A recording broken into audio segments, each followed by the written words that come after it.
আজ সুনামগঞ্জ ব্যাটালিয়নের 44তম প্রতিষ্ঠা বার্ষিকী। একটি ঐতিহ্যবাহী ব্যাটালিয়ন সুনামগঞ্জ ব্যাটালিয়ন। আমরা জানি 28 বিজিবি যেটা সুনামগঞ্জ ব্যাটালিয়ন একটি পুরাতন ব্যাটালিয়ন। গত 2022 সালে আমি সিলেটে ছিলাম, তখন আমি সুনামগঞ্জ ব্যাটালিয়নের কার্যক্রম দেখেছি। সেই সিলেটে যে বন্যা হয়েছিল, যেটা 100 বছরেরও বেশি সময় যেরকম আমরা এত বন্যা দেখিনি, এই বন্যাতে সুনামগঞ্জ ব্যাটালিয়ন খুবই ভালো কাজ করেছিল।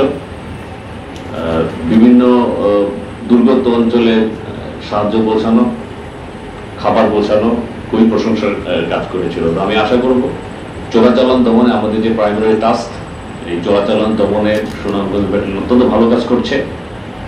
ইতিমধ্যেই বেশ কিছু পুরস্কার পেয়েছে সুনামগঞ্জের ব্যাটালিয়নের বিভিন্ন সদস্যরা।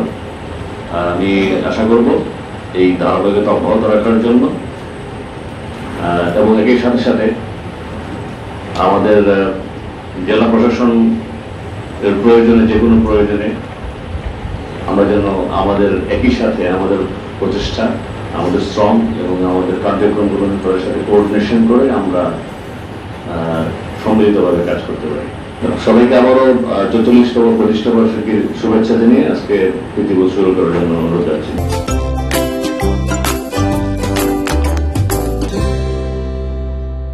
অত্র ব্যাটালিয়নের আত্মপ্রত্যয়ী ও অকুতোভয় প্রতিটি সদস্যের নিরলস প্রচেষ্টা, বুদ্ধিমত্তা ও দক্ষতার সাথে হাওর ও নদীবেষ্টিত সুনামগঞ্জ জেলার সুদীর্ঘ 90 কিলোমিটার দায়িত্বপূর্ণ এলাকায় 20টি সীমান্ত ফাঁড়ির মাধ্যমে সীমান্ত রক্ষা, চোরাচালান দমন, অবৈধ অস্ত্র উদ্ধার, মাদকদ্রব্য, নারী ও শিশু পাচার প্রতিরোধে নিবেদিত প্রাণ।